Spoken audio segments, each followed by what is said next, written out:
ونستعينه ونستغفره ونعوذ بالله من شرور أنفسنا ومن سيئات أعمالنا من يهده الله فلا مضل له ومن يضلل فلا هادي له وأشهد أن لا إله إلا الله وحده لا شريك له وأشهد أن محمدا عبده ورسوله. أعوذ بالله السميع العليم من الشيطان الرجيم. بسم الله الرحمن الرحيم. يا أيها الذين آمنوا اتقوا الله حق تقاته ولا تموتن إلا وأنتم مسلمون. يا أيها الذين آمنوا اتقوا الله وقولوا قولا سديدا يصلح لكم أعمالكم ويغفر لكم ذنوبكم ومن يطع الله ورسوله فقد فاز فوزا عظيما.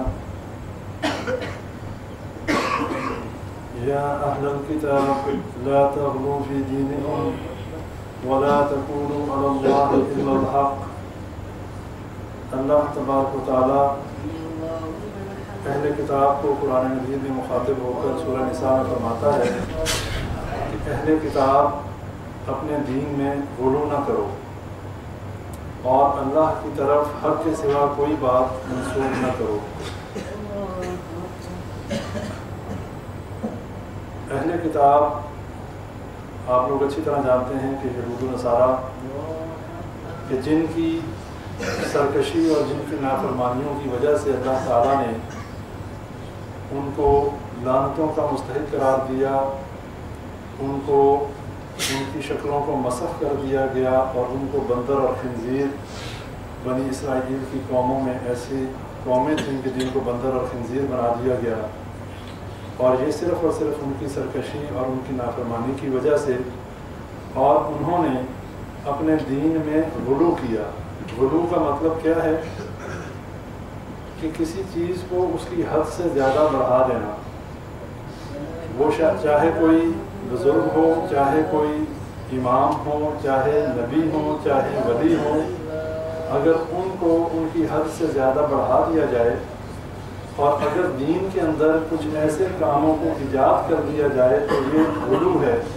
اور دین میں غلو کرنے سے اللہ تعالیٰ نے قرآن میں منع کر دیا کہ دین میں اضافہ نہ کرو، دین میں ایسا کام نہ کرو کہ جس کی اللہ تعالیٰ نے حکم نہیں دیا اور وہ کام کیا جائے اور اس کو حد سے زیادہ بڑھایا جائے.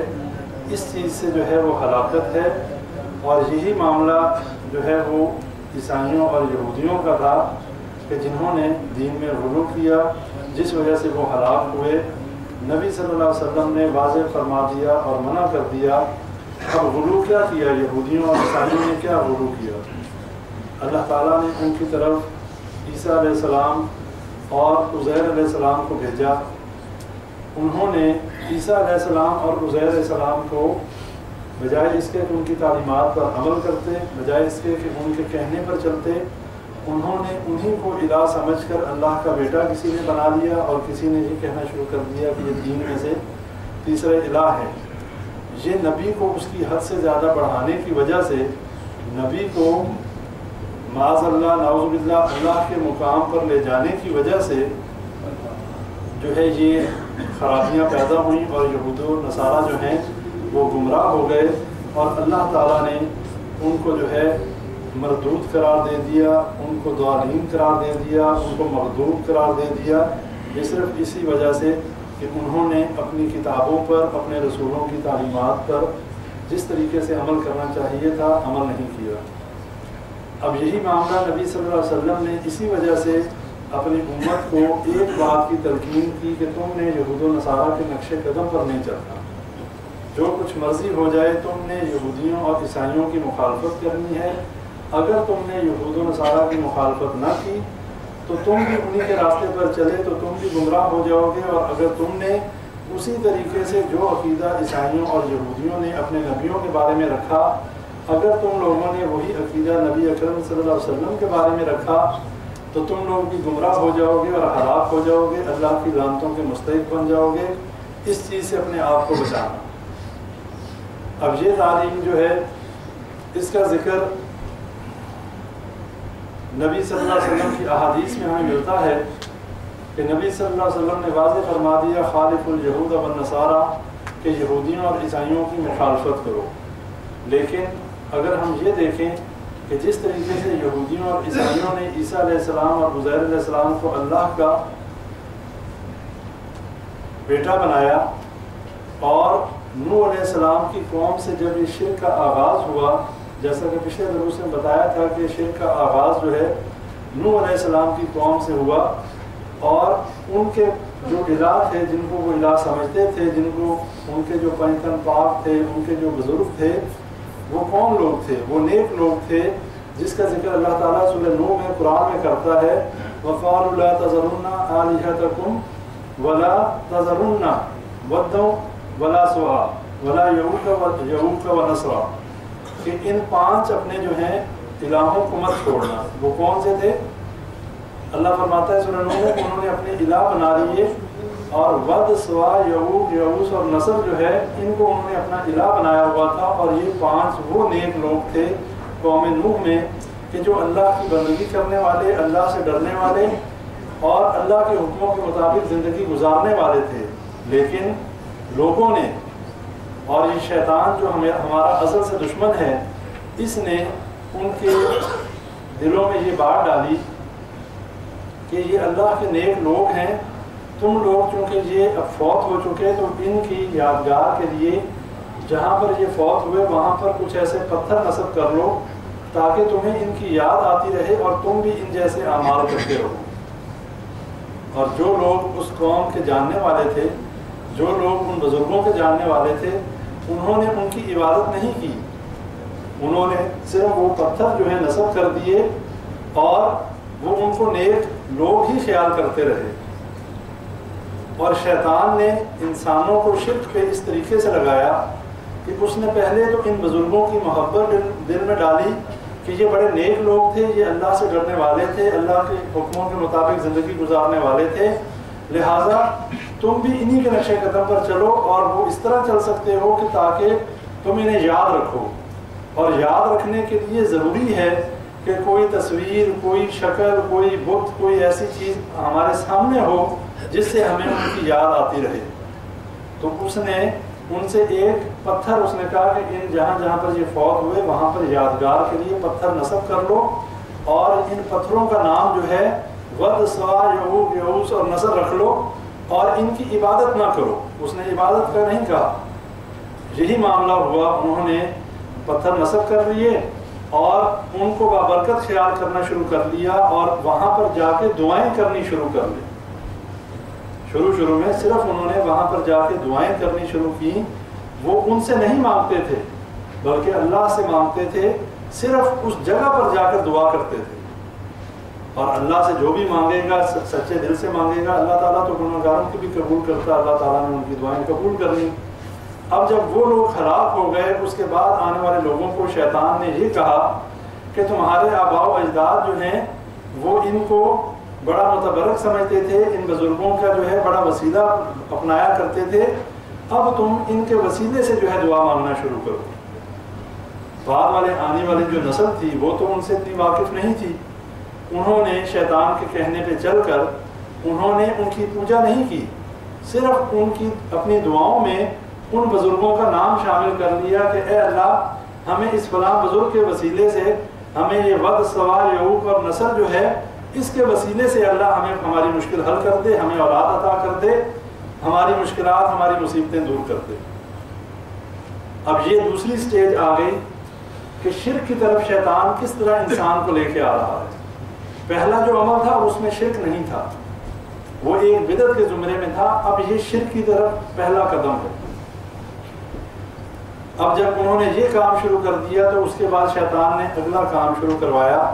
اس نے کہا کہ اب ان بزرگوں کی قبروں پر، ان بزرگوں کی جو ہے بتوں پر جو ہے تمہیں اگر اللہ کا قرب حاصل کرنا ہے تو پھر تمہیں کچھ مال اور کچھ دولت بھی خرچ کرنی پڑے گی، اور وہ اس طرح کرنی پڑے گی کہ کوئی نظر نیاز دو، کوئی یہاں پر جو ہے قربانی کرو، ان کی قبروں کے اوپر، ان کے بتوں کے اوپر کچھ نہ کچھ آ کر جو ہے نذرانے دو، اور اس کے بعد جو ہے اللہ سے دعا کرو، اللہ قبول کرے گا. اب اس کے بعد یہ کام شروع ہو گیا کہ اس کے اوپر جو ہے انہوں نے نظریں بھی دینی شروع کر دی، نیازیں بھی دینی شروع کر دیں، اور وہاں پر ذبح بھی کرنے شروع کر دیے۔ جو عبادات اللہ کے لیے ہونی چاہیے تھی انہوں نے ان قبروں پر بھی، ان بتوں کے ساتھ بھی وہی معاملہ شروع کر دیا۔ اب جب شیطان اس اسٹیج پہ لے آیا، اس کے بعد اس نے کہا کہ بعد میں آنے والی نسل کو اس نے کہا کہ تمہارے آباء و اجداد تو مانگتے ہی ان سے تھے، ان کی اللہ کے آگے، تمہاری ان کے آگے اور ان کی اللہ کے آگے۔ اب یہ شیطان پورے معاملے میں ملوث ہے۔ اب جو بعد والی نسل آئی انہوں نے شیطان کو اپنا ہمدرد سمجھا، انہوں نے شیطان کو اپنا جو ہے وہ خیرخواہ سمجھتے ہوئے انہوں نے کہا یہ تو ہمارا خیرخواہ ہے۔ انہوں نے وہی کام شروع کر دیا اور انہوں نے وہ عقیدہ بنا دیا جو آج ہمارے مسلمان بھائیوں میں بھی عقیدہ پایا جاتا ہے۔ یہ عقیدہ کوئی نیا نہیں ہے، یہ عقیدہ قوم نوح سے جو ہے چلا ہے۔ قوم نوح سے پہلے شرک کا نام و نشان نہیں تھا اس دنیا میں۔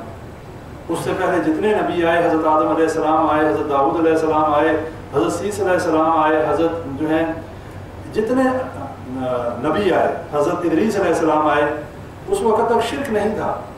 گمراہی اس حد درجے کی تھی، قتل و غارت گری تھی، فحاشی اریانی تھی، بے حیائی تھی، لیکن شرک نہیں تھا۔ شرک شروع ہوا قوم نوح سے۔ جب حضرت نوح علیہ السلام کو مبعوث کیا گیا اس وقت قوم نوح جو ہے شرک میں ملوث ہو چکی تھی، اور جب قوم نوح کے لوگوں نے اس طرح کا شرک کیا، حضرت نوح علیہ السلام نے اللہ سے جو ہے دعا کی کہ اے اللہ یہ میری قوم جو ہے میں ان کو جتنا تیری طرف بلاتا ہوں یہ اتنا ہی میری طرف سے بھاگتے ہیں اور یہ سرکشی میں بہت آگے نکلے ہوئے ہیں، اس لیے کہ ان کے پاس مال و دولت بھی تھا اور اولاد بھی تھی۔ اور کسی انسان کی سرکشی کا اگر سرکشی کی وجہ دیکھنی ہو تو یہ دو چیزیں انسان کو سرکش اور مغرور بنا دیتی ہیں۔ ایک اس کے پاس اگر اولاد ہے اور دوسرا اگر اس کے پاس مال ہے، اور اسی دو چیزوں کا ذکر اللہ نے قرآن میں بارہا جگہ پر کیا ہے کہ یہ مال اور یہ اولاد جو ہے یہ انسان کو بہت مغرور بنا دیتی ہے۔ اور جو لوگ فرعون کے قصے میں آتا ہے، اس نے جب انا ربکم الاعلی کا دعویٰ کیا اس نے کہا میں سب سے بڑا رب ہوں، نعوذ باللہ، اللہ نے غرق کر دیا سمندر میں۔ اب وہ دیکھیں کہ جو سب سے بڑا رب اپنے آپ کو کہتا تھا وہ بے اولاد تھا۔ یہ ایک بہت اہم نقطہ ہے،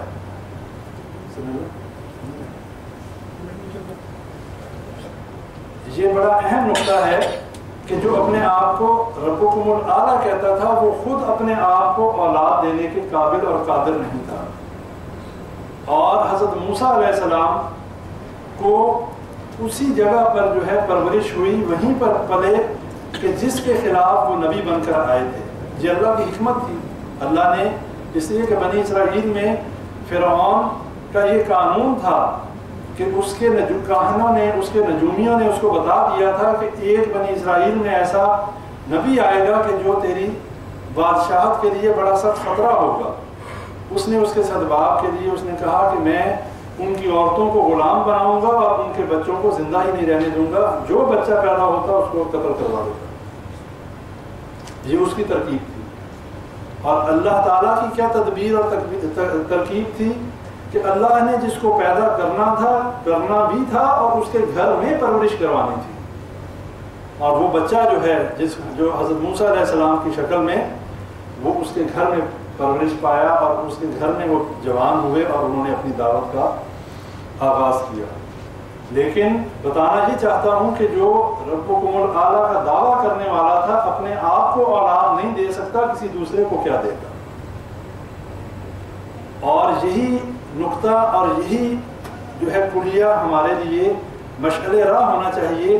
جب ہم کبھی کنفیوز ہو جائیں، کبھی ہمیں یہ سمجھ میں نہ آئے کہ ہمیں ان سے مانگنا چاہیے کہ نہیں مانگنا چاہیے، ہمیں یہ بات دیکھ لینی چاہیے کہ جن سے ہم مانگنا چاہتے ہیں کیا وہ اپنے آپ کو دینے کے قابل ہیں کہ نہیں، کیا وہ اپنے گھر والوں کو دینے کے قابل ہیں کہ نہیں، جن کی قبروں پر ہم جا کے اپنی مشکل کشائی کروانا چاہتے ہیں کیا انہوں نے اپنے گھر والوں کو جو پیچھے چھوڑ گئے، جو بچے یتیم ہو گئے، جو ان کی جو ہے گھر والے، ان کی بیویاں جو ہیں بیوہ ہو گئیں، ان کی جائیدادیں تقسیم ہو گئیں، تو کیا انہوں نے ان کے لیے کیا کیا؟ سب سے پہلا حق تو اپنی اولاد اور اپنے اہل و عیال کا ہے۔ اگر کوئی اپنے اہل و عیال کو ہی کچھ نہیں دے سکتا تو وہ کسی دوسرے اور تیسرے کو کیا دے گا؟ اور یہی بات اللہ تعالیٰ نے قرآن میں ہمارے لیے فرمائی تھی اس شیطان کے بارے میں۔ اللہ تعالیٰ نے فرمایا سورہ یاسین میں، آپ لوگ پڑھتے رہتے ہیں، الم اعہد الیکم یا بنی آدم اللہ تعبدوا الشیطان انہ لکم عدو مبین۔ اللہ فرماتے ہیں کیا میں نے تم لوگوں سے عہد نہیں لیا تھا کہ اس شیطان کی عبادت نہ کرنا؟ انہ لکم عدو مبین، یہ تمہارا کھلا دشمن ہے۔ اور یہ میں نے آپ کو جو سٹیجز بتائی ہیں شرک میں جانے کی، یہی معاملہ شیطان ہر اس بندے کے ساتھ کرتا ہے کہ جو بندہ دین کا صحیح علم نہیں رکھتا، جس کے پاس دین کا علم نہیں ہوتا، یہ پہلا وار ہے جو شیطان اس شخص کے ایمان پہ کرتا ہے۔ اسے امیدیں دلاتا ہے، اسے کہتا ہے کہ یہ ہم اللہ ہی سے مانگتے ہیں، ہم قبروں سے تھوڑی مانگتے ہیں، ہم بزرگوں سے تھوڑی مانگتے ہیں، ہم تو اللہ سے مانگتے ہیں۔ بندہ بھی کہتا ہے کہ ہاں جی ہم تو اللہ سے مانگتے ہیں، ہمارا رب تو اللہ ہے۔ اور جب یہ کانسیپٹ لے کے وہ کسی قبرستان میں جا کے، کسی قبر والے کے پاس جا کے وہ اس سے نہیں مانگتا، وہ اللہ سے مانگتا ہے، اللہ سنتا ہے۔ کسی کا ایک مسئلہ حل ہو گیا، اب اس کے ذہن میں یہ بات بیٹھ گئی، یار میں فلاں قبر پہ جا کے میں نے دعا کی تھی تو بڑی جلدی میری دعا قبول ہو گئی تھی، میری اولاد، میرا بیٹا بڑا بیمار تھا، فوراً ٹھیک ہو گیا۔ اس کا مطلب ہے کہ یہ اس میں کچھ حقیقت ہے۔ اس کے بعد وہ اس کا ایمان اور اس طرف آتا ہے، وہ پھر دوسری قبر پہ جاتا ہے، پھر تیسری قبر پہ جاتا ہے، پھر کہتا ہے کہ جب میرے مسئلے یہاں حل ہوتے ہیں، اس کا مطلب ہے جو لوگ کہتے ہیں یہ کچھ نہیں کر سکتے وہ تو جھوٹے ہیں، ان کو تو پتہ ہی نہیں ہے کہ یہ ان بزرگوں کی کیا اہمیت اور کیا احترام ہے۔ اور یہی معاملہ مشرکین کا تھا کہ جب ان کو یہ ود سوا یعوق اور نصر کی جب محبت ان کے دلوں میں ڈال دی گئی شیطان کی طرف سے، پھر جب نبی نے ان کو ایک اللہ کی طرف دعوت دی تو انہوں نے اپنے دلوں کے دروازے بند کر لیے۔ انہوں نے کہا یہ کیسی بات کرتا ہے نبی، ہمیں تو یہاں سے ملتا بھی ہے، ہماری مشکلیں حل بھی ہوتی ہیں، اور ہمارے تمام معاملات جو ہیں ان کا بھی جو ہے وہ ہمارے معاملات سارے ٹھیک بھی ہوتے ہیں، تو یہ نبی کی بات ہم کیوں مانیں؟ اس وجہ سے انہوں نے دشمنی کرنی شروع کر دی اور نبی کی دعوت کا انکار کر دیا۔ اور یہی معاملہ نبی صلی اللہ علیہ وسلم کی نبوت کے دوران بھی ہوا۔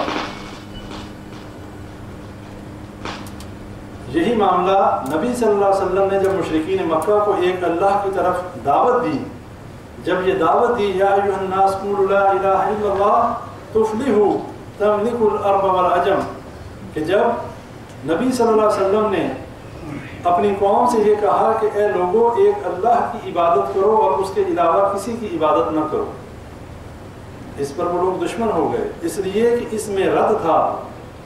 اب مشرکین مکہ کے کون تھے؟ لات، منات، حبل اور عزا، اس میں ان کا رد تھا، اور ان کے دلوں میں اتنی محبت تھی لات، منات، حبل اور عزا کی کہ جب نبی صلی اللہ علیہ وسلم نے ایک اللہ کی طرف دعوت دی ان لوگوں نے انکار کر دیا۔ انہوں نے کہا یہ تو ہو ہی نہیں سکتا کہ ہم لات، منات، حبل اور عزا کو چھوڑ دیں، ہمارا عزا جو ہے یہ تو ہماری مشکل کشائی کرتا ہے، یہ ہمیں اللہ کے قریب کرتا ہے، یہ ہمیں اللہ سے لے کے دیتا ہے، ہم تو بڑے بد کردار ہیں، ہم تو بڑے گناہ گار ہیں، اللہ ہماری کہاں سنتا ہوگا، یہ اتنے نیک لوگ ہیں، یہ ہمیں اللہ سے لے دیتے ہیں۔ نعوذ باللہ، معاذ اللہ، یعنی کہ وہ لوگ ان کا کچھ اللہ کے کاموں میں اختیار ہے کہ اللہ اگر نہ دینا چاہتا ہو اور وہ لے دیتے ہیں، ایسا نہیں ہو سکتا۔ جس چیز کو اللہ دینا چاہے اسے کوئی روک نہیں سکتا، اور جو چیز اللہ نہ دینا چاہے وہ ساری دنیا کی طاقتیں مل جائیں وہ نہیں دلوا سکتی۔ جب یہ عقیدہ ہمارا ہو تو پھر ہمارے اندر شرک نکل جائے گا۔ اور یہ بات میں نے جو آپ لوگوں کے ذہنوں میں ایک سوال پیدا کیا اس کو میں بتانا چاہتا ہوں کہ یہ لوگ جو قبروں کے پاس جا کر دعائیں کرتے ہیں، جو لوگ قبروں والوں سے جا کے مانگنا شروع کر دیتے ہیں، مسئلے تو ان کے بھی حل ہو جاتے ہیں، وہ مسئلے کون حل کرتا ہے؟ کیا ان مسئلوں کو حل کرنے والا وہ قبر والا ہے یا اللہ ہے؟ اب جو لوگ جن کا یقین قبروں پر نہیں ہے، یہاں پر ایک اور سوال پیدا ہوتا ہے، جو قبرستانوں کو مانتے ہی نہیں، جو بزرگوں کو مانتے ہی نہیں، جو مسلمان ہی نہیں، جو ہندو ہیں، جو سکھ ہیں، جو عیسائی ہیں، جو گرجوں میں جاتے ہیں، جو مندروں میں جاتے ہیں، مسئلے تو ان کے بھی حل ہو جاتے ہیں۔ اگر ہم یہ دلیل پکڑیں کہ جو قبر کے پاس گیا، جس نے بابا جی کی قبر پہ جا کے بابا جی سے یہ کہا، اے بزرگوں میری مدد کرو، میری اولاد بیمار ہے، مجھے اولاد دو، میری اولاد کی جو ہے بیماری کو دور کر دو، اگر اس کی بابا جی سنتے ہیں تو یہ جو ہندو ہے جو مندر میں جا کے اپنے دیوی اور دیوتا کو پکارتا ہے، اس کا مطلب ہے اس کی دیوی اور اس کا دیوتا بھی سنتا ہے۔ اس کا مطلب یہ ہے اس کو اگر یہ بزرگ دیتا ہے تو اس کو دیوی اور دیوتا دیتا ہے۔ اولادیں تو ہندوؤں کی بھی ہوتی ہیں، بیماریوں سے شفا تو ان کو بھی ملتی ہے، رزق تو ان کو بھی ملتا ہے۔ اس سے یہ بات پتہ چلتی ہے کہ ہندو کو بھی اللہ دیتا ہے، اس کو بھی اللہ دیتا ہے، عیسائی اور یہودی کو بھی اللہ دیتا ہے، سب کو اللہ ہی دیتا ہے۔ لیکن مسئلہ صرف یہ ہے کہ جو بندہ بزرگ کے پاس جاتا ہے وہ یہ سمجھتا ہے کہ مجھے اس بزرگ کی وجہ سے ملا۔ جو اللہ پر یقین نہیں رکھتے اللہ ان کو بھی دیتا ہے۔ جو اللہ تعالیٰ کی توہین کرنے والے یہود و نصارہ ملعون جو ہیں، اللہ کے ساتھ جو ہے اللہ کو اذیت دینے والے، اللہ کو جھٹلانے والے، اللہ کی شان میں گستاخیاں کرنے والے، اللہ ان کو بھی دے رہا ہے۔ ان کو ان کے الہ نہیں دے رہے، ان کو یہ دیوی اور دیوتا نہیں دے رہے۔ لہٰذا بھائیوں اپنے ذہنوں میں یہ بات کلیئر کر لیں کہ چاہے اس دنیا میں کوئی بھی مخلوق ہے، سب کا خالق، سب کا مالک اور سب کو رزق دینے والا صرف اور صرف اللہ ہے۔ اور قبروں پر جا کر ان کے لیے دعا کی جا سکتی ہے، ان کی مغفرت کے لیے دعا کی جا سکتی ہے۔ اپنے لیے یہ سبق جو ہے حاصل کیا جا سکتا ہے کہ ہم نے بھی مرنا ہے، ہم نے بھی یہاں پر آنا ہے، اس کے علاوہ ہمیں قطعاً کسی چیز کی اجازت نہیں ہے۔ اب میں آپ لوگوں کے سامنے احادیث کی روشنی میں چند باتیں رکھنا چاہوں گا کہ جس میں نبی صلی اللہ علیہ وسلم نے بہت زیادہ مذمت کی ہے قبر پرستی کی، بت پرستی کی، اقربا پرستی، اور یہ اس طرح کی کہ مطلب بزرگ پرستی کہہ لیں یا آپ اس کو، یہ تمام شکلیں جو ہیں یہ ساری وہ بت پرستی میں آتی ہیں، قبر پرستی میں آتی ہیں اور غلو میں آتی ہیں۔ یہ جتنی بھی غلو کی شکلیں ہیں کہ بزرگوں کی تعظیم اس انداز سے کرنا کہ انہیں نعوذ باللہ صحابی یا نبی صلی اللہ علیہ وسلم کے درجے پہ لے جانا، اور نبی صلی اللہ علیہ وسلم کی تعظیم اس طریقے سے کرنا کہ معاذ اللہ نعوذ باللہ اللہ کے درجے پہ لے جانا، یہ حرام ہے اور یہ کفریہ اور شرکیہ کام ہے، ہمیں اس سے بچنا ہے۔ حضرت عائشہ رضی اللہ عنہ روایت کرنے والی ہیں، حضرت ام سلمہ رضی اللہ عنہ نے اپنے حبشہ کے ہجرت کا ایک واقعہ بیان کیا نبی صلی اللہ علیہ وسلم سے کہ جب ہم نے حبشہ کی طرف ہجرت کی تو ہم ایک کلیسا میں گئے، وہاں ہم نے دیکھا کہ دیواروں پر بہت سی تصویریں موجود تھیں اور اسی طرح مورتیاں ہم نے دیکھیں۔ تو نبی صلی اللہ علیہ وسلم نے فرمایا کہ جب ان لوگوں میں، پہلے لوگوں یعنی یہودیوں اور عیسائیوں میں، جب ان کے بزرگ فوت ہو جاتے تو وہ لوگ ان کی تصویریں بنا لیا کرتے اور ان کی مورتیاں بنا لیا کرتے، اور پھر اسی کی شیطان پوجا پہ انہیں لگا دیتا اور وہ انہی کو پوجنا شروع کر دیتے۔ نبی صلی اللہ علیہ وسلم نے فرمایا کہ اللہ فرماتا ہے کہ ایسے لوگ دنیا کے بدترین لوگ ہیں کہ جو مورتیوں کو پوجیں، جو تصویروں کی پوجا کریں، جو قبروں کی پوجا کریں، جو بتوں کی پوجا کریں، اور جو اس طرح کی تصویریں بنا کے، اس طرح کے جو ہیں بت بنا کر، اس طرح کی قبروں کو جو ہے پوجا گاہ بنا کر پوجیں۔ نبی صلی اللہ علیہ وسلم نے فرمایا کہ یہ بدترین لوگ ہیں۔ اور یہ بات ذہنوں میں رکھ لیں کہ یہ کوئی برصغیر پاک و ہند کا مسئلہ نہیں ہے، یہ آج کے مسلمانوں کا مسئلہ نہیں ہے، یہ مسئلہ بہت پرانا ہے۔ یہ مسئلہ نبی صلی اللہ علیہ وسلم کے دور میں حبشہ میں بھی تھا، یہ مسئلہ قوم نوح میں بھی تھا۔ قوم نوح میں بھی لوگ ایسے تھے جنہوں نے اپنے بزرگوں اور اپنے بڑوں کی تصویریں اور مورتیاں اور ان کے پتھر کے بت بنا کے ان کی پوجا کی۔ آج فرق صرف یہ ہے کہ وہ لوگ پتھروں کی مورتیاں بناتے تھے، ہم نے اپنے بت کو لٹا دیا، انہوں نے کھڑا رکھا۔ جو مرنے والے ہیں اللہ کے نیک بندے تھے، اچھے طریقے سے زندگی گزاری، انشاءاللہ اللہ کے ہاں انعام کے مستحق ہیں۔ لیکن کسی نے یہ نہیں کہا، اگر کسی نے کہا تو وہ اس کا جواب دہ خود ہے، ہم اس کے جواب دہ نہیں ہیں۔ لیکن جو نیک لوگ گزر گئے، کسی نے یہ نہیں کہا کہ ہمارے جانے کے بعد ہماری قبر پہ آنا، ہمارے پیچھے آنا، ہم چھڑا دیں گے، ہم بچا لیں گے، ہم جنت میں لے جائیں گے۔ کل ہی میں یوٹیوب پہ ایک ویڈیو دیکھ رہا تھا، ایک مولوی صاحب نے کو اللہ تعالیٰ نے ہدایت دی، وہ مولوی خود اپنی داستان سناتا ہے۔ عبد الرحمان کر کے نام تھا مولوی صاحب کا، یوٹیوب پہ ویڈیو ہے۔ کہتا کہ 1 منٹ 2 منٹ میں ہم 3000 کما لیتے تھے، 4000 کما لیتے تھے۔ اب کیسے کما لیتے تھے؟ اب وہ اپنا واقعہ سنا رہا، کہتا لوگ سیدھا ہاتھ دیکھتے تھے، میں الٹا ہاتھ دیکھتا تھا۔ کوئی بندہ آنا، اس کا الٹا ہاتھ دیکھا، اسے کہا وہ تیرا تو بڑا مسئلہ خراب ہے، تیرے کو تو جادو ہے۔ اگلا درس انشاءاللہ بڑا اہم ہے، اگلے درس میں ہم نے جادو اور کے حوالے سے ہم نے جو ہے انشاءاللہ بات کرنی ہے۔ تو وہ مولوی صاحب نے کہا تیرے اوپر تو جادو ہے، تیرے اوپر تو کسی نے کچھ کیا ہوا ہے۔ اب وہ بندہ گھبرا گیا، بھی میں میری مصیبت میں پھنس گیا۔ اب مولوی صاحب کہتے ہیں، وہ ان کی اپنی کہتے ہیں، میں نے اسے کہا کہ بھائی اس کا یہ حل ہے کہ 14-15 کلو گوشت جو ہے شام کو 10 بجے کے بعد تم نے قبرستان میں جو ہے نا لے آنا ہے، وہاں چھوڑ کے تم نے چلے جانا ہے اور پیچھے مڑ کے نہیں دیکھنا۔ پیچھے سے بڑی آوازیں آئیں گی، تمہیں بڑا بلائیں گے، لیکن تم نے پیچھے نہیں دیکھنا۔ اسے ٹھیک ٹھاک ڈرا دیا کہ بھئی، اس نے کہا یار یہ کون سی مصیبت میں پھنسا۔ اس نے کہا مولوی صاحب پکڑیں، یہ 4000 روپے 3000 گوشت بھی آپ لیں، جو کرنا ہے آپ کر لیں، مجھے اس مصیبت سے نکالیں۔ اب مولوی صاحب کہہ رہے ہیں کہ جب ہمیں اس طریقے سے پیسے ملتے ہوں، جب ہمیں کچھ کیے بغیر صرف یہ 2 جھوٹ بولنے سے ہمارا کام ہوتا ہو، تو ہمیں کیا ضرورت ہے کچھ اور کرنے۔ یہ مولوی صاحب کی اپنا بیان ہے، یہ وہ اپنی داستان سنا رہے جہالت کے دور کی۔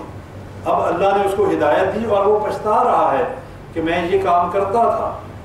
پھر کہتا کہ گھر میں اگر ہمیں کوئی اچھی چیز کھانے کا دل کیا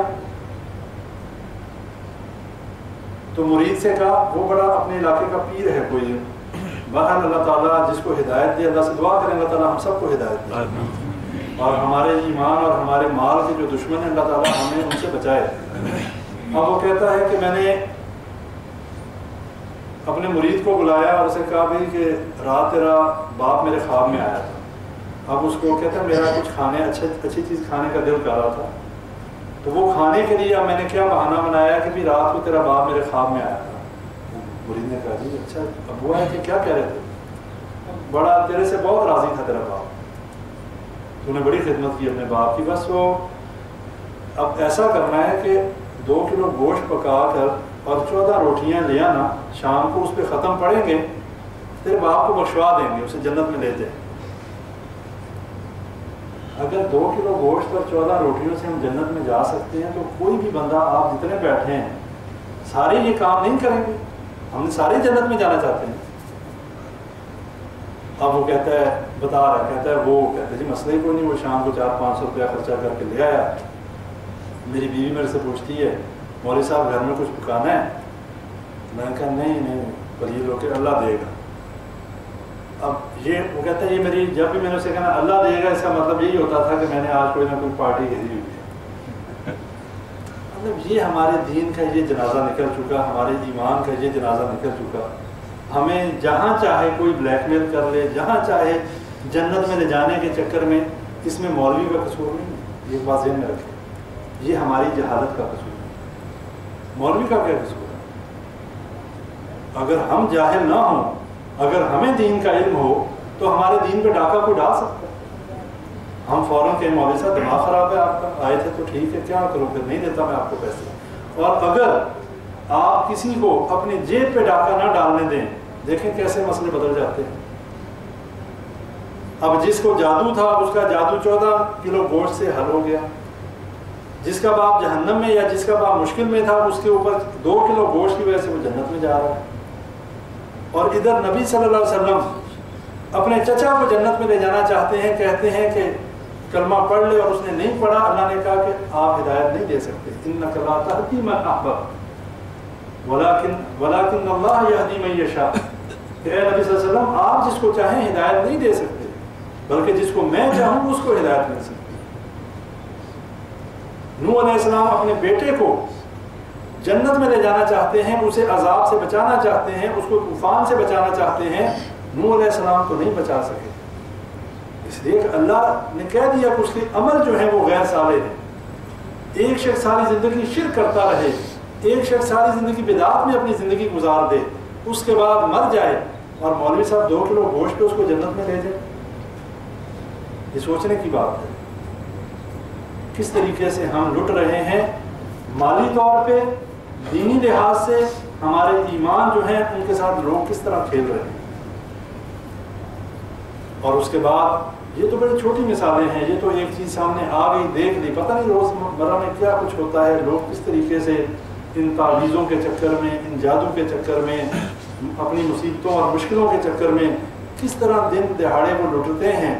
اور ایک ڈاکو تو وہ ہوتے ہیں جو گھر لوٹ کے لے جاتے ہیں، ایک چور تو وہ ہوتا ہے جو گھر سے مال لے جاتا ہے، لیکن یہ دین کے ڈاکو، یہ ایسے ڈاکو کے جو مال بھی لے جاتے ہیں، ایمان بھی لے جاتے ہیں، اور ہمیں پھر بھی سمجھ نہیں آتی، اس کے بعد بھی ہم سمجھتے ہیں بڑے پیر صاحب، جی پیر صاحب۔ تو یہ بات آپ بھائیوں کو اس لیے بتائی کہ اگر ایسا معاملہ ہو، کوئی 14 کلو گوشت مانگے تو فوراً آپ یہ بات سوچ لینا کہ 14 کلو گوشت سے کوئی بندہ جنت میں نہیں جا سکتا۔ اگر اس کا عمل جو ہے وہ دین کے مطابق ہوگا، اگر اس نے دین کے مطابق اپنی زندگی گزاری ہوگی تو انشاءاللہ وہ جو ہے جنت میں چلا جائے گا، اگر اس نے توحید کو سینے سے لگایا ہوگا۔ نبی صلی اللہ علیہ وسلم کی حدیث ہے، منع فرمایا اپنی امت کو کہ مجھے اس طریقے سے نہ بڑھانا جیسے عیسائیوں اور یہودیوں نے بڑھایا۔ اور عمر رضی اللہ تعالیٰ عنہ جو ہیں وہ روایت کرنے والے ہیں، نبی صلی اللہ علیہ وسلم نے فرمایا لا تطرونی کما اطرات النصارى عیسی ابن مریم قولوا عبد اللہ ورسولہ، کہ مجھے اس طریقے سے میری شان کو نہ بڑھانا جیسے عیسائیوں نے عیسیٰ علیہ السلام کی شان کو بڑھایا اور اس میں غلو کیا۔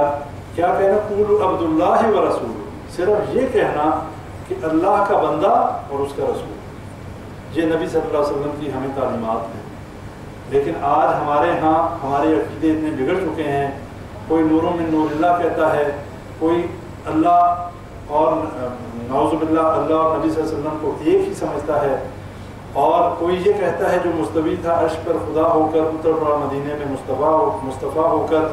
یہ عقیدے ہمارے ہی بھائیوں کے ہیں، اور نبی صلی اللہ علیہ وسلم کی حدیث یہ کہتی ہے کہ مجھے عیسیٰ علیہ السلام کی طرح، جن کو عیسائیوں نے حد سے زیادہ بڑھا دیا، اللہ کا بیٹا بنا دیا، ان کی ماں جو والدہ جو تھی اللہ کی بیوی بنا دیا، مجھے اس طریقے سے نہ بڑھانا۔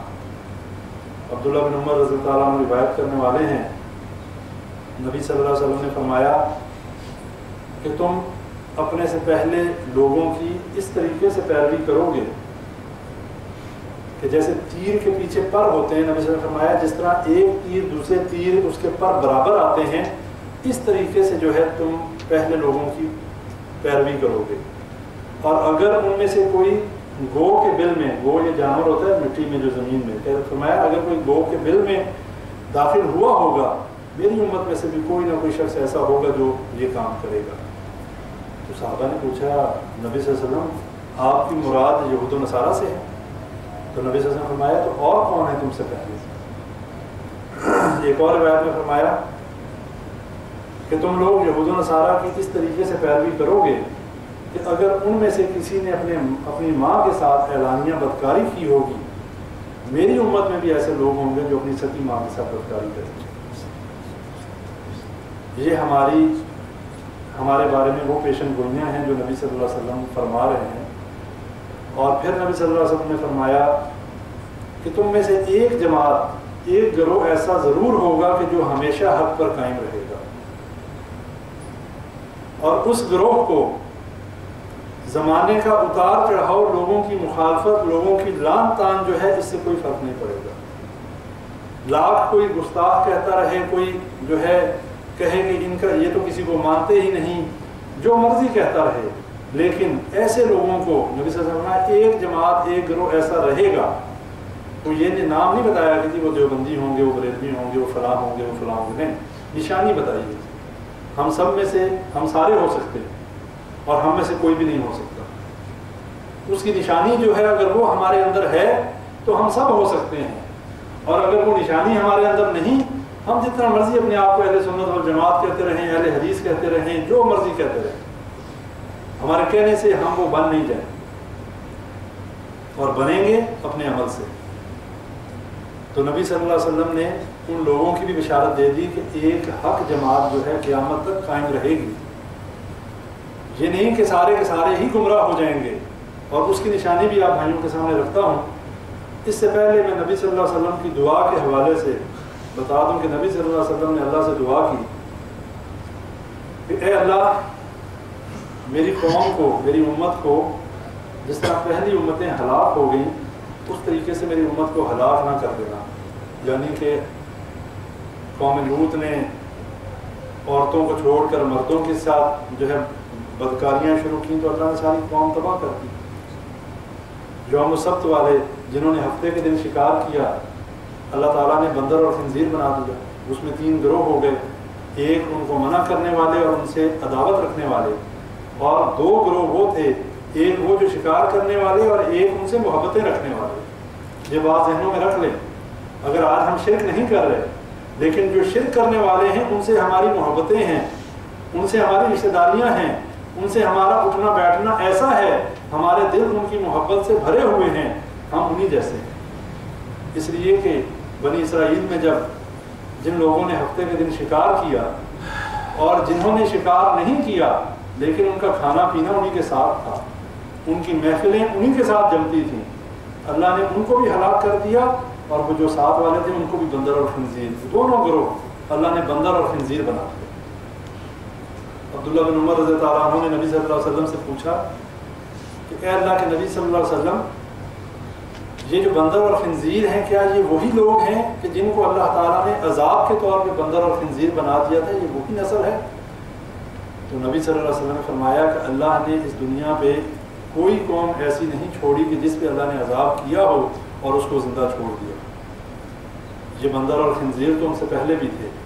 بتانے کا مقصد یہ ہے کہ جب اللہ کا عذاب آیا، جب اس یوم السبت والے جنہوں نے ہیلا کیا، جنہوں نے ہفتے کے دن اللہ نے منع کیا شکار نہیں کرنا اور انہوں نے شکار کیا، اللہ نے ان کو بھی بندر اور خنزیر بنا دیا، اور جو لوگ ان کے ساتھ محبتیں رکھنے والے تھے اللہ نے ان کو بھی بنا دیا، اور کچھ دنوں کے بعد وہ سب ہلاک ہو گئے۔ اب پیچھے بچ گیا ایک گروہ۔ وہ گروہ کون سا تھا؟ وہ گروہ وہ تھا جنہوں نے نہ ہفتے کے دن شکار کیا اور جنہوں نے ان سے بائیکاٹ کر دیا، ان سے کہہ دیا کہ ہمارے اور تمہارے درمیان دشمنی ہے، اس لیے تم اللہ کے دشمن ہو، تم اللہ کے حکموں کے خلاف چلنے والے ہو، ہماری تمہارے ساتھ محبت نہیں ہو سکتی۔ وہ گروہ بچ گیا۔ اور آج اگر ہمارے اندر بھی اگر ایسے لوگ ہیں کہ جن کی دوستیاں ان لوگوں کے ساتھ ہیں کہ جو اللہ کے دشمن ہیں، جو اللہ کے دین کے دشمن ہیں، جو اللہ کے ساتھ شرک کرنے والے ہیں، یہ بات اپنے ذہنوں میں رکھ لیں، کڑوی بات ہے لیکن یہ ہمیں ہضم کرنی ہوگی۔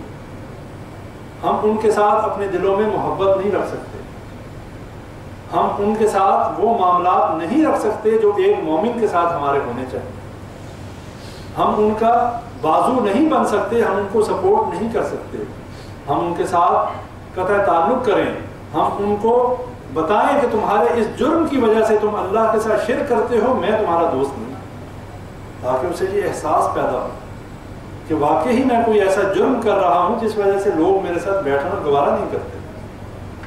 لیکن اس کا مطلب یہ بھی نہیں کہ ہم اس کے اوپر فتوے لگانے شروع کر دیں اور اس کو بالکل ہی تنہا کر دیں۔ اصلاح کے لیے ہم اس کے ساتھ بیٹھیں گے، اسے سمجھائیں گے، اچھے انداز سے گفتگو کریں گے، لیکن دل میں محبت نہیں رکھیں گے۔ دل میں ہمارے لیے اس کے ساتھ وہ محبت نہیں ہو سکتی جو ایک مومن اور مواحد کے لیے، ایک اللہ کا جو ہے فرما بردار توحید پرست جو ہے، جو محبت اس کے ساتھ ہونی چاہیے اس کے ساتھ نہیں ہو سکتی۔ لیکن بد اخلاقی کا مظاہرہ نہیں کریں گے، گالیاں نہیں دیں گے، اس کو جو ہے کافر اور مشرک کے فتوے نہیں دیں گے، بلکہ اسے سمجھائیں گے بھائی یہ شرک ہے، اور یہ شرک جو ہے اس پہ مر گئے، اللہ نے جنت حرام کر دی مشرک کے لیے. اس لیے یہ کام نہیں کرنا چاہیے. انداز اچھا ہونا چاہیے، گفتگو کا طریقہ اور دعوت کا طریقہ وہی ہونا چاہیے جو نبی صلی اللہ علیہ وسلم کا طریقہ. لیکن دل کا معاملہ پھر بتا رہا ہوں کہ دل میں محبت نہیں ہونی چاہیے. اللہ قرآن میں فرماتا ہے وَإِذَا ذُكِرَ اللَّهُ وَحْدَهُ اشْمَأَزَّتْ قُلُوبُهُمْ الَّذِينَ لَا يُؤْمِنُونَ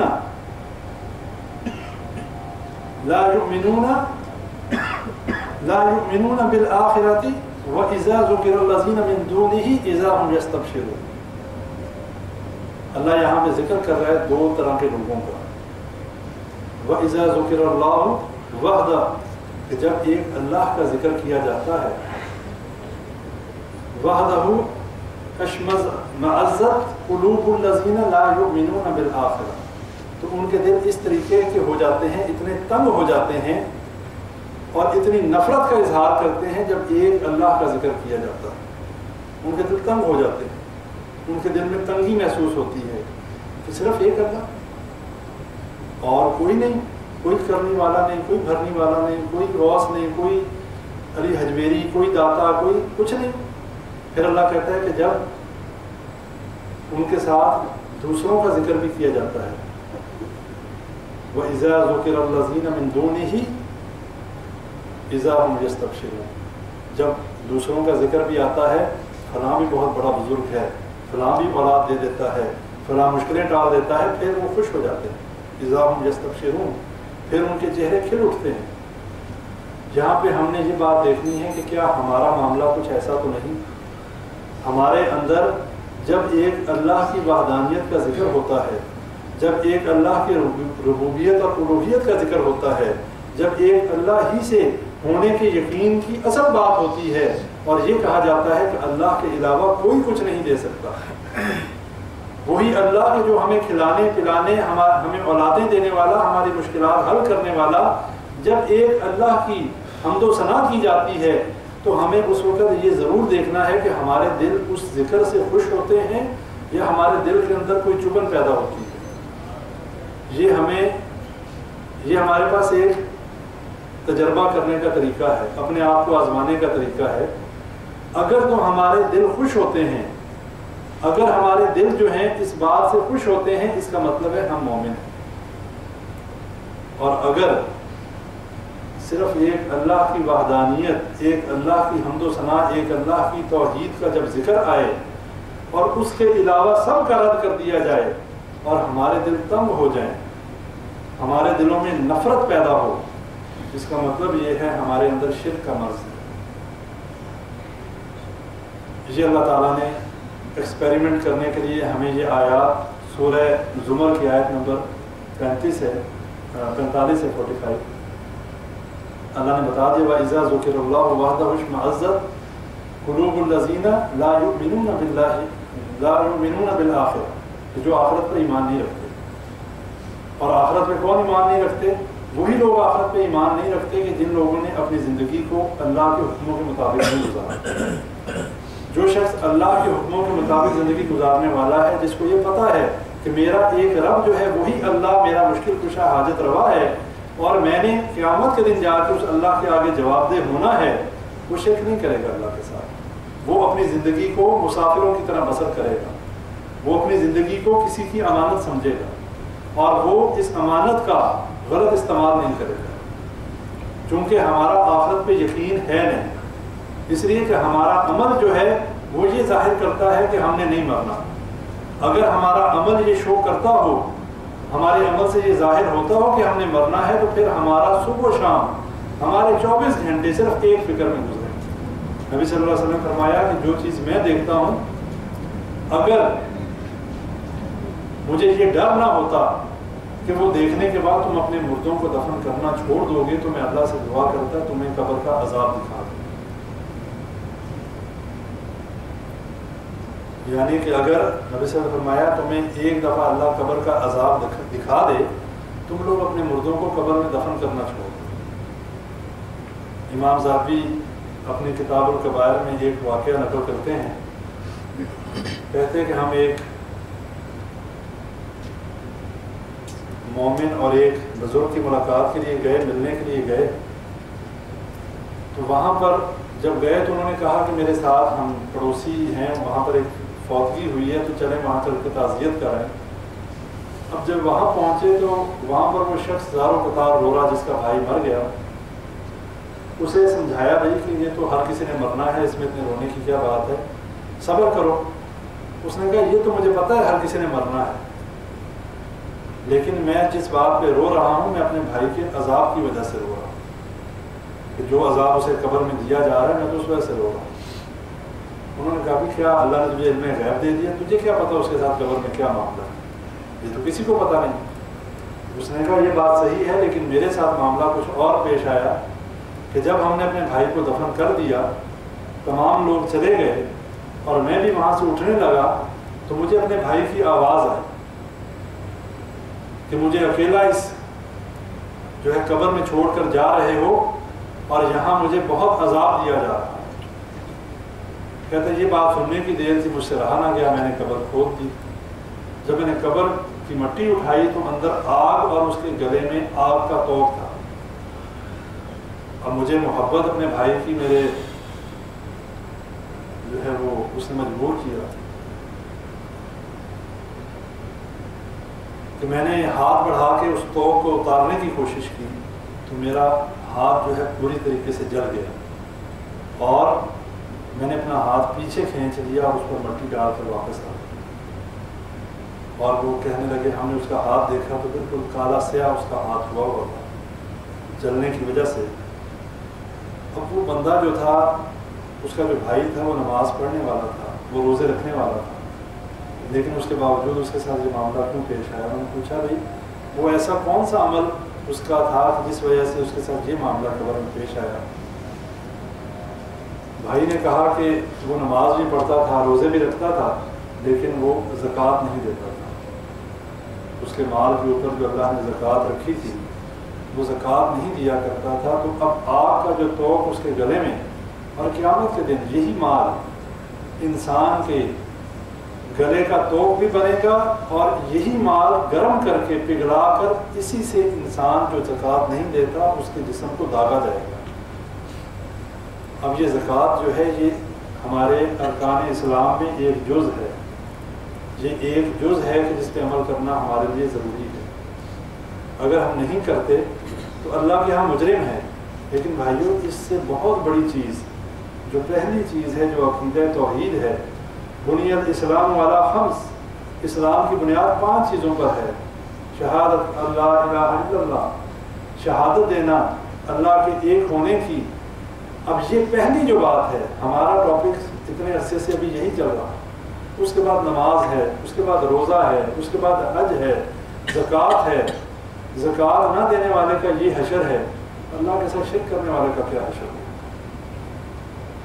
جس کے بارے میں اللہ نے قرآن میں کہہ دیا ان الشرک لظلم عظیم، یہ شرک جو ہے بہت بڑا ظلم ہے۔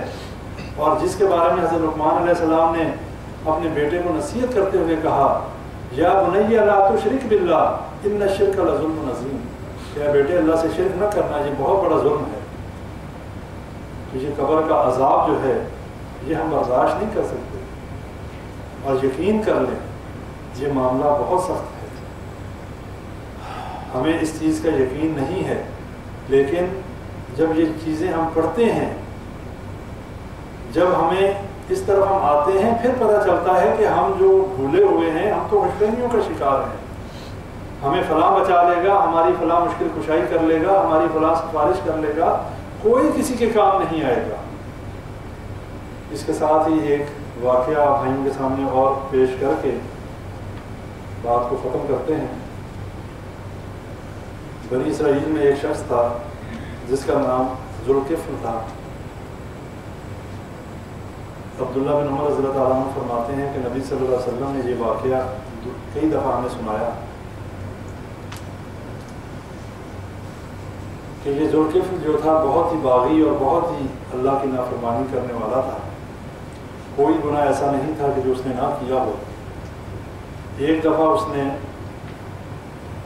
بدکاری کا ارادہ کیا اور اس نے کسی عورت کو جو ہے 80 درہم دیے اپنی خواہش پوری کرنے کے لیے اب جب معاملہ طے ہو چکا اور جب وہ وقت آ گیا تو وہ عورت جو ہے وہ زاروں قطار رونا شروع ہو گئی، اور اس کی حالت دیکھ کر یہ لگتا تھا کہ جیسے کوئی بڑی ہی خطرناک اور بڑی ہی ڈراؤنی چیز سے وہ ڈر رہی ہے اور وہ کانپ رہی ہے اور رو رہی ہے۔ اور اس نے ایک واز اسے کیا ذوالکفل کو، اس نے کہا کہ میں بڑی ہی پاک باز عورت ہوں، میں نے آج تک کبھی اس قسم کی جو ہے اللہ کی معصیت والے اور گناہ والے کام نہیں کیے، لیکن میری بے صبری اور میری جو ہے رزق کی تنگی کی وجہ سے، میری بھوک کی وجہ سے میں آج اس موقع پر پہنچ گئی کہ میں یہ کام کرنے پر مجبور ہو گئی۔ لیکن ذوالکفل وہ اللہ جس نے ہمیں ان کاموں سے روکا ہے، مجھے آج اس سے بہت ڈر لگ رہا ہے، اور مجھے ڈر ہے کہ میں اس اللہ کو قیامت کے دن کیا منہ دکھاؤں۔ اب ذوالکفل یہ سوچنے لگا کہ یہ عورت جو ہے، جو کہ اللہ کے سامنے بڑی نیک ہے، جو گناہ کرنے والی نہیں ہے، اور پتہ چل رہا ہے اسے کہ پہلی دفعہ گناہ کرنے لگی ہے تو اس کی حالت کیا ہے، اور میں اتنے سالوں سے میں اللہ کی نافرمانی کرتا جا رہا ہوں، کوئی گناہ ایسا نہیں جو میں نے نہیں کیا، تو میرے لیے جہنم کس طریقے سے بے چین ہوگی، میرے لیے فرشتے کس طریقے سے تیار ہوں گے کہ اس شخص کی روح قبض کرنے کا موقع آئے اور ہم اس کو مزہ چکھائیں، زمین مجھے کس طریقے سے بددعائیں دیتی ہوگی۔ حدیث میں آتا ہے کہ زمین، قبر، جب مردے کو داخل کیا جاتا ہے تو زمین بھی مخاطب، قبر مخاطب ہو کے کہتی ہے کہ تو زمین پر چلنے والوں میں سے اگر نیک آدمی ہے تو کہتی ہے مجھے سب سے پسند تو ہی تھا، اور اگر بدکار اور بدبخت ہے، اللہ ہمیں ان میں سے نہ کرے، تو زمین کہتی ہے کہ مجھے زمین پر چلنے والوں میں سے سب سے برا تو لگتا تھا، اور اس کے لیے پھر زمین تنگ ہو جاتی ہے، اس کی پسلیاں ایک دوسرے میں گھس جاتی ہیں۔ اب ذوالکفل یہ اپنے آپ سے بات کر رہا ہے اور سوچ رہا ہے کہ میرے لیے تو تمام چیزیں تیار ہیں، آج مجھے موت آ گئی تو میرا تو ٹھکانہ جہنم ہی ہوگا۔ یہی سوچتے سوچتے اس نے کہا اس عورت سے کہ میں آج تمہارے سامنے اپنے سارے گناہوں کی اللہ سے سچے دل سے توبہ کرتا ہوں، اور جو پیسے میں نے تمہیں دیے وہ میں نے تمہیں معاف کیے، آج کے بعد میں کبھی اللہ کی نافرمانی نہیں کروں۔ عورت چلی گئی۔ ذوالکفل جو ہے اس کے بعد اس نے اپنے اللہ سے رجوع کیا اور رو رو کے اللہ سے اپنے گناہوں کی معافی مانگی۔ رات گزر گئی، صبح لوگوں میں شور مچ گیا کہ ذوالکفل جو ہے مر گیا، رات ہی وہ مر گیا، اور لوگوں نے اس کے دروازے پر لکھا ہوا دیکھا کہ اللہ نے ذوالکفل کو بخش دیا۔ یہ وہ چیزیں ہیں کہ اگر ایک انسان سچے دل سے اپنے اللہ کی طرف رجوع کرے، اپنے گناہوں پر شرمندہ ہو اور اس گناہ کو دوبارہ نہ کرنے کا اللہ سے پکا وعدہ کر لے، اللہ تعالیٰ کی رحمت بہت وسیع ہے۔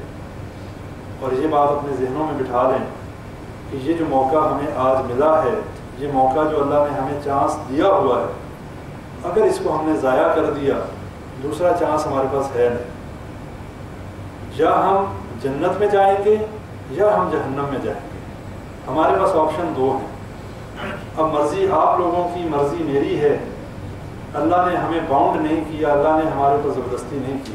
انا ہدیناہ النجدین، اللہ نے دونوں راستوں کی طرف ہدایت کر دی۔ انا ہدیناہ السبیل اما شاکرا و اما کفورا، کہ اللہ نے صحیح راستے کی طرف رہنمائی کر دی۔ اب ہماری مرضی، اللہ کہتا ہے تمہاری مرضی ہے، اما شاکرا و اما کفورا، چاہے میرا شکر ادا کرنے والے بن جاؤ، چاہے ناشکری اور کفر کرنے والے بن جاؤ۔ تو بھائیوں، بڑی ہی برادرانہ گزارش ہے، میں آپ سب سے زیادہ گناہ گار ہوں اور مجھے سب سے زیادہ اپنی اصلاح کی ضرورت ہے، لیکن ہم سب کو یہ سوچنا ہے کہ ہم جنت میں جانا چاہتے ہیں یا جہنم۔ آپشن دو ہی ہیں، تیسرا آپشن ہے کوئی نہیں کہ ہم کہیں چلو بیچ میں رک جائیں گے۔ وہ بیچ میں جو رکیں گے صاحب اہل اعراف جو ہیں، الٹیمیٹلی وہ بھی جنت میں جائیں گے۔ پچھلے درس میں نے آپ لوگوں کو بتایا تھا۔ تو بھائیوں، اللہ سے دعا کریں کہ اللہ تعالیٰ ہمیں اپنی آخرت کی فکر کرنے کی توفیق دے۔ ہماری جتنی زندگی اب تک ضائع ہو چکی ہے، ہم اللہ سے اس زندگی پر معافی مانگیں، ہم اللہ سے رو رو کر گڑ گڑا کر اللہ سے توبہ کریں کہ اللہ ہماری زندگی ضائع ہو گئی، لیکن اب جو باقی زندگی ہے اللہ ہمیں اس میں جو ہے اپنی آخرت کو بہتر بنانے کی توفیق عطا فرمائے۔